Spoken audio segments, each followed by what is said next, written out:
नमस्कार, आप देख रहे हैं न्यूज़ वन इंडिया। मैं हूं आपके साथ सपना शर्मा। बुलेटिन की शुरुआत बड़ी खबर से करते हैं। प्रधानमंत्री नरेंद्र मोदी का विदेश दौरा। आज से 3 दिवसीय दौरे पर पीएम मोदी हैं। फ्रांस के लिए रवाना हुए पीएम मोदी, ये बड़ी जानकारी मिल रही है। पहले फ्रांस फिर यूएई की यात्रा के लिए वो रवाना होंगे। 13-14 जुलाई को फ्रांस के राष्ट्रपति के निमंत्रण पर वो रहने वाले हैं।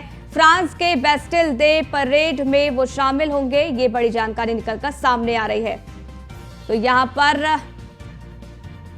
विदेशी दौरा प्रधानमंत्री नरेंद्र मोदी का, मिशन फ्रांस के लिए वो रवाना भी हो चुके हैं।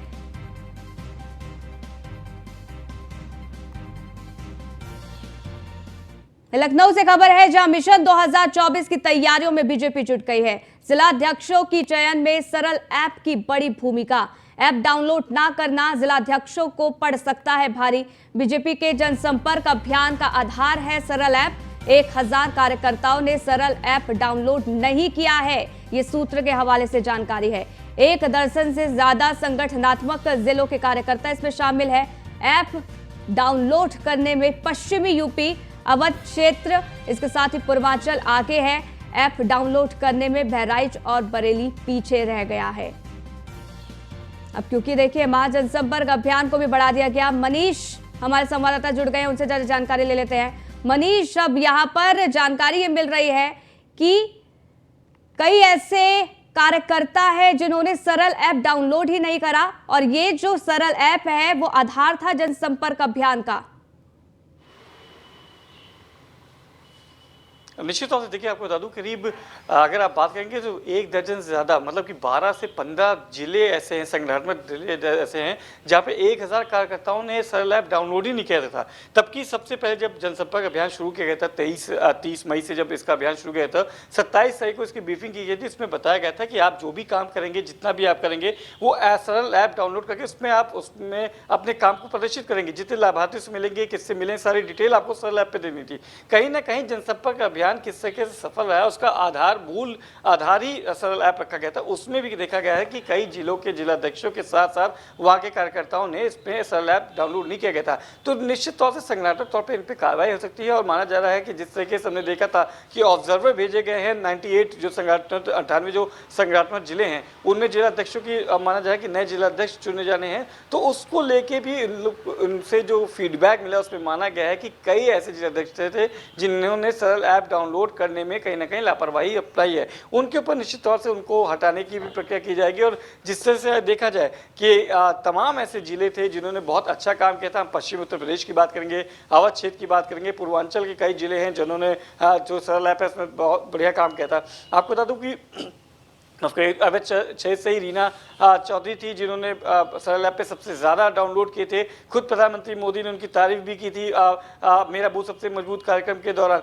तो कहीं ना कहीं जिस तरीके से कई जो संगठनात्मक तौर पे जो कार्यकर्ता थे जिन्होंने इसमें लापरवाही बरती है या कहे कि एक्टिवली पार्टिसिपेट नहीं किया है, तो कहीं ना कहीं अब उनके ऊपर अनुशासन की कार्रवाई भी हो सकती है। और माना जा रहा है कि ये सरल ऐप के द्वारा ही जितनी भी कार्यक्रम या योजनाएं बनाई गई थी, जिनको धरातल पर उतारा गया है, उसका मूलभूत आधार रखा गया था। इस आधार के मापदंड में जो लोग इसमें नहीं उतरेंगे, सही नहीं उतरेंगे, उन जिलाध्यक्षों को भी हटाया जा सकता है। ये माना जा रहा है कि आने वाले समय में इस महीने के अंतिम में ही जिलाध्यक्षों की नियुक्ति होनी है। उस नियुक्ति का भी आधार ये सरल ऐप है। और माना जा रहा है जिन जिलाध्यक्षों ने सरल ऐप को डाउनलोड नहीं किया है उनको इसकी कीमत भी चुकानी पड़ सकती है। तो आधार रखा गया था, सरल ऐप है जिसमें आपको पूरा कार्यक्रम अपना, जिस तरह से आपने लाभार्थियों से मिले हैं, जन जन अभियान किया है, घर जोड़ो अभियान किया है, उन सब की डिटेल्स आपको देनी थी। और उसमें शायद आप पूरी तरीके से कामयाब नहीं हो पाए थे। और यही शायद कारण था कि जनसंपर्क अभियान जो जितना एक्टिवली पार्टिसिपेट करना था उतना नहीं हुआ था, जिस कारण से उसको 15 दिन और बढ़ाया गया है। तो कहीं ना कहीं देखा जा रहा है कि भारतीय जनता पार्टी जिस अभियानों में जोड़ने की कोशिश करी है, वो कुछ कार्यकर्ता हैं या कुछ जो पदाधिकारी हैं जो शायद अपनी मंशा के अनुसार काम नहीं करते नजर आ रहे हैं, उनके खिलाफ भी कार्रवाई होती हुई नजर आ सकती है। लेकिन अब क्या युद्ध स्तर पर आप देख पा रहे हैं जनसंपर्क अभियान को? क्योंकि अब देखिए 2 दिन ही शेष रह गए हैं, आज 13 तारीख हो गई है, 15 तक ये चलाया जाएगा। अब ऐसे में क्या जमीनी स्तर पर तमाम कार्यकर्ता पहुंच रहे हैं, एक्टिव मोड पर नजर आ रहे हैं? देखिए, आपको बता दूं कि तमाम जो ज़िले हैं उनमें ऑब्जर्वर भेजे गए हैं। आपके साथ ही साथ जितने भी विस्तारक थे उनको विस्तारकों को इसकी ड्यूटी दी गई थी। हमने देखा था अभी विस्तारकों की बैठक भी हुई थी। तो तमाम ऐसे ज़िले हैं जहाँ पे विस्तारकों की ड्यूटी लगाई गई है और खास तौर से उन जगहों पे विस्तारकों को ज़्यादा एक्टिवली पार्टिसिपेट करने को बोला है जिनमें भारतीय जनता पार्टी ने 2019 में कमल खिलाने में कामयाबी नहीं पाई थी। साथ ही साथ उन सांसदों के क्षेत्र में, उन विधायकों के क्षेत्र में जहाँ पे जो 1000 प्रविष्ट लोगों से मिलना था, उनको अभियान जोड़ो अभियान से करना था, हर घर से जोड़ने का अभियान रखा गया था, विधानसभा क्षेत्रवास, तो उन क्षेत्रों में भी ज़्यादा एक्टिवली पार्टिसिपेट करने को बोला गया था। माना जा रहा है क्योंकि तमाम अब जो सांसद और विधायक है अपने क्षेत्रों में बने हुए हैं और कोई पार्टी का कार्यक्रम ऐसा नहीं रखा गया है जिनको मुख्यालय पे आना पड़े या फिर अपने संसदीय क्षेत्र से उनको बाहर जाना चाहिए। तो माना जा रहा है कि अब जिस तरीके से मॉनिटरिंग की जा रही है, विस्तारकों की रिपोर्ट ली जा रही है, ऑब्जर्वर को जिले में भेजा गया है, तो अब की बार अगर जो सांसद या विधायक अपने क्षेत्र में काम करते हुए नजर नहीं आएंगे तो निश्चित तौर से 2024 में सांसदों का टिकट तो कटेगा। साथ ही विधायकों को भी कहीं ना कहीं इसकी कीमत चुकानी पड़ सकती है, क्योंकि 2024 से ही आप आधार बनाने लगेंगे 2027 के चुनाव के लिए। तो कहीं ना कहीं योगी सरकार में भी बदलाव होना है, मंत्रिमंडल में विस्तार भी होना है, कई लोगों को जगह भी मिलनी है। ऐसे में नए चेहरों को आने का एक मौका है कि आप अपने पार्टी के जो काम दिए गए उस काम को अगर सही मायने से आप करते हैं तो निश्चित तौर से आपको पार्टी फोरम में आगे बढ़ाया जाता है, संगठन और सरकार में भी आपको कहीं ना कहीं जगह मिल सकती है। पर अगर आप पार्टी फोरम में काम नहीं करते, पार्टी गाइडलाइन से अलग होकर काम करते तो निश्चित तौर से आपको इसकी भारी कीमत भी चुकानी पड़ सकती है। लापरवाही पड़ेगी भारी, और यहाँ पर जिलाध्यक्षों पर कई ऐसे हैं जहां पर गाज भी गिर सकती है। आप बने रहिएगा, हम आगे भी आपसे अपडेट लेंगे। मनीष, आगे बढ़ते हैं। यूपी के 40 से अधिक जिलों में भारी बारिश को लेकर अलर्ट जारी कर दिया गया है। आज कई जिलों में भारी बारिश हो सकती है। पश्चिमी विक्षोभ की सक्रियता से भारी बारिश के आसार बन रहे हैं। प्राकृतिक आपदा से अब तक 26 लोगों की इससे मौत हो चुकी है। फतेहपुर, सुल्तानपुर, सहारनपुर समेत कई जगहों पर मौत हुई है। लखनऊ में सुबह से ही जमकर बारिश हो रही है। अब ऐसे में बारिश को लेकर अलर्ट भी यहां पर जारी कर दिया गया है। बता दें कि प्राकृतिक आपदा से अब तक 26 लोगों की मौत हो चुकी है। अब ऐसे में प्रशासन अब इसको लेकर कितना तैयार है ये देखना होगा, लेकिन कई जिलों में आज यूपी में जमकर बारिश हो सकती है, इसके लिए अलर्ट जारी कर दिया गया है। बताया ये जा रहा है कि पश्चिमी विक्षोभ की सक्रियता से बारिश के आसार बन रहे हैं। प्राकृतिक आपदा से बहरहाल अब तक 26 लोगों की मौत हो चुकी है, ये जानकारी है। फतेहपुर, सुल्तानपुर, सहारनपुर समेत कई ऐसी जगहें हैं जहां पर ये मौतें हुई हैं। लखनऊ में सुबह से ही झमाझम बारिश हो रही है और ऐसे में अब देखना होगा कि किस तरीके की स्थिति उत्पन्न होती है, क्योंकि लगातार बाढ़ का खतरा भी मंडरा रहा है। और ऐसे में जिन इलाकों में बाढ़ आई है वहां पर लगातार रेस्क्यू भी किया जा रहा है, लोगों को सुरक्षित स्थानों पर पहुंचाया जा रहा है। ऐसी स्थिति में अब ये जो बारिश है वो लोगों के लिए और मुसीबत बनकर सामने आ सकती है। मनीष हमारे साथ लगातार बने हुए हैं। मनीष, अब बारिश को लेकर अलर्ट जारी कर दिया गया है। लखनऊ में फिलहाल किस तरीके का मौसम है और प्रशासन इसको लेकर कितना तैयार? देखिए, आपको बता दूं कि अगले 3 दिन के लिए रेड अलर्ट जारी किया गया है तमाम जिलों में। करीब 40 ऐसे जिले हैं उत्तर प्रदेश के जहां पे भारी बारिश के साथ बिजली गिरने और तेज हवाओं का भी उसमें जिक्र के अलर्ट किया गया है। आपको बता दूं कि पिछले अगले 3 दिन तक ये अलर्ट है। और अगर हम लखनऊ की बात करेंगे, सुबह 5 बजे से ही मूसलाधार बारिश हुई थी। हालांकि अभी अगर आप देखेंगे तो डिजलिंग जिसे कहते हैं, जो शावर पड़ना होता है, वो यहाँ पे हो रहा है। तो लखनऊ के तमाम एरिया में अगर आप जाएंगे तो जल भराव की भी समस्याएं सामने आई थी। हालांकि अभी पहले जो मानसून स्टार्टिंग का मानसून देखेंगे तो उतनी इफेक्टली यहाँ पे बारिश देखने को नहीं मिली थी। पर जो तराई क्षेत्र हैं या फिर जो बाढ़ प्रभावित क्षेत्र रहे हैं, बाराबंकी से आप शुरू करेंगे तो कुशीनगर, गोरखपुर, बस्ती, ये जो एरिया आता है, सिद्धार्थ नगर वाला एरिया जो आता है, जो नेपाल बॉर्डर से है, जब नेपाल से पानी छोड़ा जाता है तो वहाँ पे बाढ़ की स्थिति बनने को दिखती है। तो उन एरियो को ज़्यादा अलर्ट पे रखा गया है, क्योंकि आज उत्तर प्रदेश में, पश्चिमी उत्तर प्रदेश से लेके अवध क्षेत्र को लेके पूर्वांचल में तमाम ऐसे जिले हैं जहाँ पे भारी बारिश की आशंका जताई गई, थंडरस्टॉर्म्स की आशंका जताई गई। तो ऐसे लेके प्रशासन का अलर्ट रखा गया है।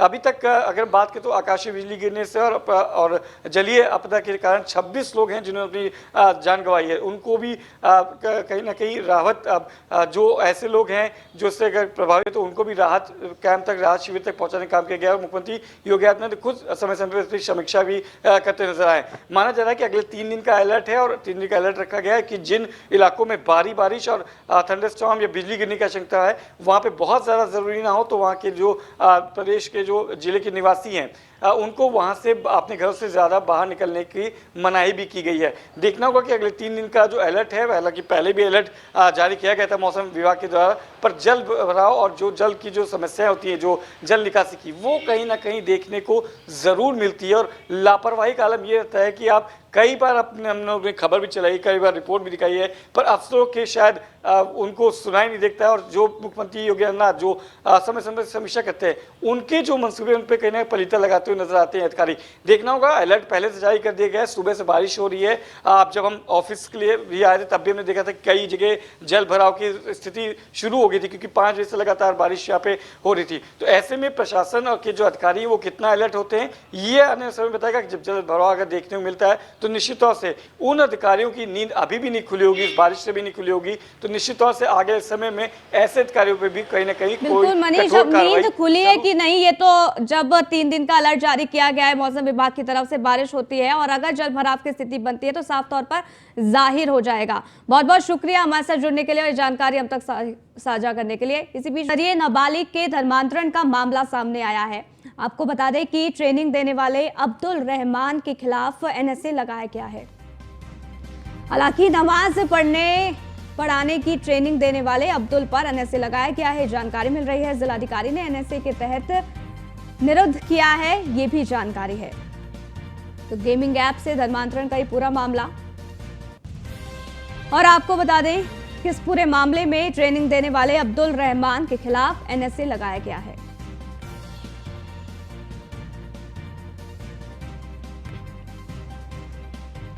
तो जिलाधिकारी ने एनएसए के तहत निरुद्ध किया है, ये जानकारी मिल रही है। तो गेमिंग ऐप के जरिए जिस तरीके से नाबालिग का धर्मांतरण किया गया, ये पूरा मामला, और इस पूरे मामले में अब यहां पर अब्दुल पर एनएसए लगाया गया है। नमाज पढ़ाने की ये ट्रेनिंग दिया करता था। यादराम भाटिया हमारे संवाददाता जुड़ गए हैं, उनसे ज्यादा जानकारी ले लेते हैं। यादराम, अब यहाँ पर बड़ी कार्रवाई की गई है, अब्दुल पर एनएसए लगाया गया है। अब किस तरीके से कार्रवाई आगे की तरफ बढ़ेगी, क्या कुछ जानकारी आपके पास? देखिए, गाजियाबाद में जिस समय से ऑनलाइन धर्मांतरण मामला सामने आया था, उसके बाद पुलिस ने अब्दुल रहमान, जो कि सबसे पहला व्यक्ति था जो कि नमाज पढ़ाकर जो युवक हैं, खासतौर पर युवा जिनको भटकाने का काम करता था, और उसके बाद इस पूरे मामले में बदबूदी गिरफ्तारी हुई। अब पुलिस ने इस मामले में कोर्ट, जो कि डीएम कोर्ट है, वहां से संस्तुति मिली है और एनएसए के तहत अब्दुल रहमान पर कार्रवाई की जाएगी। और कोर्ट ने, जो डीएम कोर्ट है, कल उसने इस पूरे मामले की संस्तुति दे दी और अब अब्दुल रहमान पर राष्ट्रीय सुरक्षा कानून के तहत ही मामला चलाया जाएगा। इसके अलावा जो बद्दो है उसके खिलाफ भी कार्रवाई की जा रही है और माना जा रहा है कि आने वाले समय में कई और जो सख्त कदम है इन आरोपियों के खिलाफ देखने को मिल सकते हैं, क्योंकि गाजियाबाद कविनगर इलाके में ये मामला सामने आया, उसके बाद तमाम मामले सामने आए, चाहे कोड़ा हो या फिर साहिबाद हो, कई ऐसे मामले सामने आए जिसमें धर्मांतरण को लेकर खबरें आती रही। तो कहीं ना कहीं जो प्रशासन है इस पूरे मामले को लेकर सख्त है। बिल्कुल, पूरे मामले को लेकर सख्त है और इस पूरे मामले को लेकर तमाम तरीके की कार्रवाई भी की जा रही है। लेकिन देखिए, एक बहुत चौंका देने वाला ये मामला था, गेमिंग ऐप के जरिए किस तरीके से नाबालिग का धर्मांतरण इस दौरान किया गया। अब एनएसए यहाँ पर लगाया गया है, इसके साथ ही अब क्या और कार्रवाई की जा रही है पुलिस की तरफ से, इसको लेकर क्या कोई जानकारी अभी तक मिली है? धर्मांतरण को लेकर यूं तो काफी खबरें पूरे देश से आती रही हैं, लेकिन ये पहला ऐसा मामला था जब ऑनलाइन गेम के जरिए पूरा मामला युवक को भरमाया जाता था और साथ ही एक उनको मालूम था कि जो आज का युवा है वो मोबाइल पर ज्यादा समय बिताता है और खास तौर पर गेम में। तो उन्होंने एक तरीका चुना इस बात को लेकर कि इस पे आसानी से धर्मांतरण कराया जा सकता है। तो इन्हीं सब बातों को लेकर अब पुलिस ने पैरवी की, उसके बाद जो गाजियाबाद की डीएम कोर्ट है उसने एनएसए की मंजूरी दी। इसके बाद जो आगे की कार्रवाई है, क्योंकि पुलिस की जो एक कोशिश है वो यही है कि तमाम जो सबूत हैं, तमाम जो चैट्स है, क्योंकि पाकिस्तान का जो कनेक्शन है बद्दों का निकल के सामने आया था, तो सभी साक्ष्यों को मिलाकर पुलिस की यही कोशिश है कि जल्दी से जल्दी जो रहमान है, जो बद्दो है, उसको जो कोर्ट से सजा कराई जाए। जी चलिए, बहुत बहुत शुक्रिया यादराम हमारे साथ जुड़ने के लिए, जानकारी हम तक साझा करने के लिए। आगे बढ़ते ग्रेटर नोएडा से खबर आपको बताते हैं। इनामी बदमाश के भाई के साथ मुठभेड़ हुई है। पुलिस कस्टडी से भागते समय मुठभेड़ हुई, ये जानकारी है। मुठभेड़ में गोली लगने से मुकेश घायल हो गया है। व्यक्ति को पीटने के आरोप में अरेस्ट किया गया था। इनामी के भाई मुकेश पर 9 मुकदमे दर्ज हैं। 1 लाख के इनामी मनोज नगला का भाई है मुकेश। दादरी थाना क्षेत्र के कोट पुल के पास ये मुठभेड़ हुई। तो ऑपरेशन क्लीन लगातार जारी है और इसके तहत यहां मुठभेड़ हुई है। 1 लाख के नामी मनोज नगला का भाई मुकेश है, जिसके साथ पुलिस की मुठभेड़ हुई। और अब आगे किस तरीके से कार्रवाई बढ़ती है ये देखना होगा।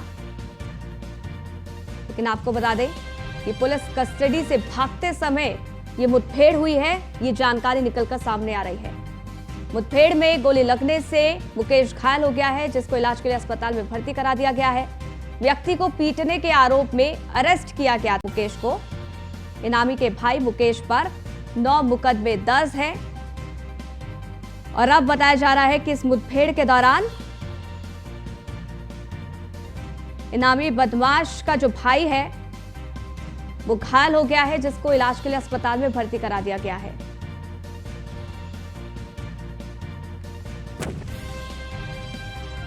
अमरोहा से खबर है, जहां थाना परिसर में युवक ने ब्लेड से अपनी गर्दन काट ली है। लहूलुहान होकर युवक थाना परिसर में गिरा।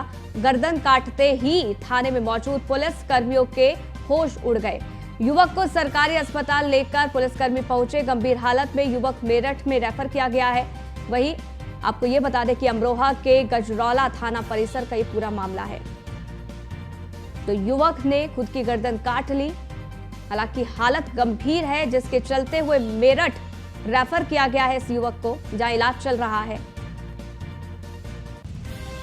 तो थाना परिसर में युवक ने ब्लेड से गर्दन काटी, लेकिन ऐसा क्या हुआ कि इस युवक को यह करना पड़ा, ये जांच का विषय, अब इसकी जांच की जाएगी।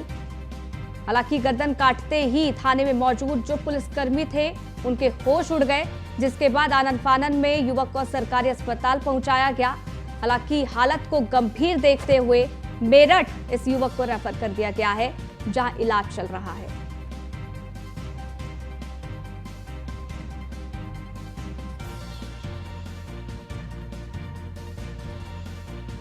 तो ये मामला हालांकि संदिग्ध है। क्या वजह रही कि इस युवक ने थाना परिसर में अपनी गर्दन काटी, ये देखना होगा।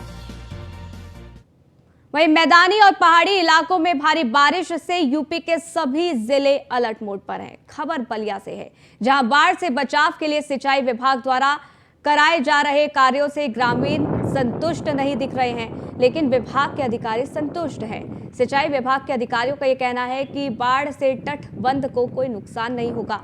ग्रामीणों का यह कहना है कि गंगा की धारा से खेत बाड़ी में सब कुछ खराब हो चुका है, बह गया है, लेकिन सरकार की ओर से कोई सहयोग ही नहीं मिला है।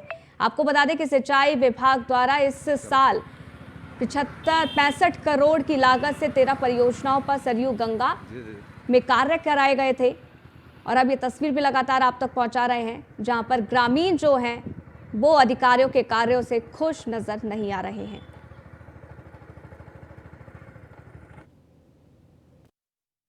के अधीन जनपद में कुल 13 परियोजनाएं स्वीकृत हुई थी, जिसमें 7 सरजू पर, 5 गंगा पर और 1 टोंस पर। इन परियोजनाओं के काम बड़ी तेज़ी से चले और वर्तमान में 12 परियोजनाओं के काम पूर्ण हो गए हैं। 1 परियोजना गंगा पर है, दुबे छपरा के गांव के पास, जिसमें जियो ट्यूब मडपम्प से जियो ट्यूब में भरना है। वह काम 85% हो गया है और शीघ्र ही 1 सप्ताह के अंदर कार्य पूर्ण हो जाएगा। गंगा नदी का गेज 50.32 चल रहा है। सरयू के अधीन सहारनपुर में कुदरत के कहर से आमजन त्राहिमाम कर रहा है। एक और जहां हथनीकुंड बैराज से 1,30,000 क्यूसेक पानी डिस्चार्ज किया गया है, तो वहीं शिवालिक पहाड़ियों की तमाम बरसाती नदियां भी भयंकर उफान पर है। सहारनपुर शहर से लेकर ग्रामीण इलाकों की सभी नदियां नाले उफान पर हैं, जिसके चलते आम आदमी का जीवन अस्त व्यस्त हो गया है। शहर के 30% इलाकों में स्थिति जलमग्न जैसी है। हजारों घरों में 6 से 7 फीट तक पानी दाखिल हो चुका है। प्रशासन की राहत बचाव टीमें दिन रात बाढ़ग्रस्त इलाकों में फंसे लोगों का रेस्क्यू कर रही हैं।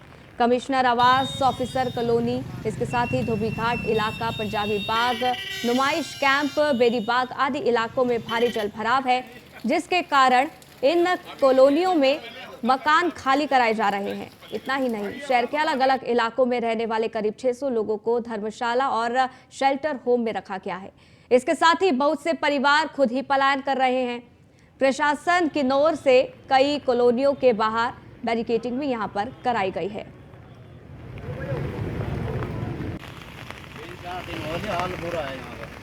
तो तस्वीरें भी लगातार आप तक दिखा रहे हैं किस तरीके से भारी बारिश के चलते बाढ़ जैसी स्थिति उत्पन्न हुई। कई ऐसे इलाके जहां बाढ़ आ गई है और हालांकि यहां पर लगातार रेस्क्यू किया जा रहा है। कई ऐसे परिवार जो खुद ही वहां से पलायन कर गए हैं, लेकिन ऐसे में लोगों को खासा परेशानियों का सामना करना पड़ रहा है। घर में रखा जो सामान है वो खराब हो चुका है।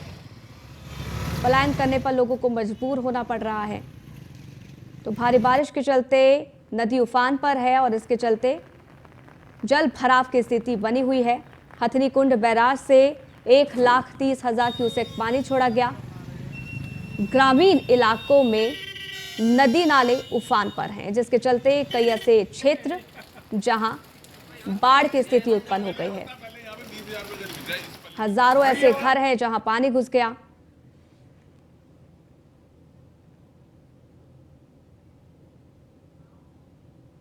इस बुलेटिन में फिलहाल के लिए बस इतना ही, रुकेंगे।